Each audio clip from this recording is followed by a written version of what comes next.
नमस्कार. खूप दिवसांनी मी आली आहे. आज की नाही आपण घेवड्याची भाजी करूया. तर त्याच्यासाठी ना आधी कुकरमध्ये घेवडा उकडून घेऊया. त्याच्यामध्ये हळद आणि हिंग घालून त्याची 2 शिट्ट्या घ्यायच्या साधारण. आणि शिट्टी झाली की तेवढ्यात आपण कांदा आणि टोमॅटो कापून घेऊ. खूपच ब्रेक झाला. मी आधी 2-3च व्हिडिओ घातले आणि नंतर मग माझ्या बाळामुळे इकडे तिकडे जाणं झाल्यामुळे खूपच ब्रेक झाला आणि आता परत मी मोठ्या जोमाने चालू करायचं ठरवलं आहे. रोज एक व्हिडिओ तर नक्कीच अपलोड करून आणि खूप घरगुती अशा रेसिपीज आणि इझिली तुम्हाला करता येईल अशा सांगणार. सो आता एका कढईमध्ये आपण तेल गरम करून घेऊया साधारण 2 ते 3 टेबलस्पून. आणि तेल गरम झाल्यावर त्याच्यात मग आपण मोहरी घालूया.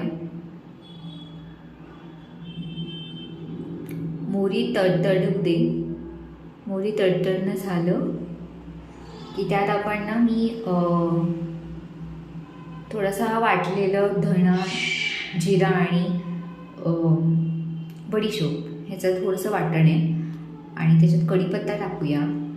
छान कांदा कापलेला खमंग त्याला टाकून छान भाजून घेऊया.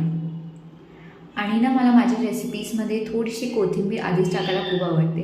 त्याच्याने एक वेगळाच स्वाद येतो. नक्की तुम्ही ट्राय करा. खूप सुंदर असा खूप माइल्ड स्वाद असतो पण छान लागतं ते. सो नक्की ट्राय करा ते. थोडंसं कोथिंबीर जर तुम्ही फोडणीतच टाकली तर. त्याच्यानंतर थोडंसं हिंग टाकूया साधारण अर्धा टीस्पून. छान कांदा परतू दे. त्याचा रंग पलटू दे, पिंक होऊ दे. आणि मग त्याच्यात आपण टोमॅटो ॲड करूया. टोमॅटो जसं आपण एक चिरलेलं 1 किंवा अर्धा टोमॅटो टाकू शकतात तुम्ही. छान परतून घ्यायचं ते सगळं. आणि बघा तेल सुटतं त्याला, तोपर्यंत छान परतून घ्यायचं. आणि त्याच्यात मग आपण आपले नॉर्मल मसाले टाकूया. धणे पावडर, जिरे पावडर. छान परतून घेऊया ते मसाले. नंतर आपण आपले हे उकडून झालेलं आहे. छान 2 शिट्ट्या घेतल्या आणि आता ह्याच्यातच या मसाल्यामध्ये आपण 2 टेबलस्पून आपण गूळ टाकूया आणि साधारण 1 चमचाभर मी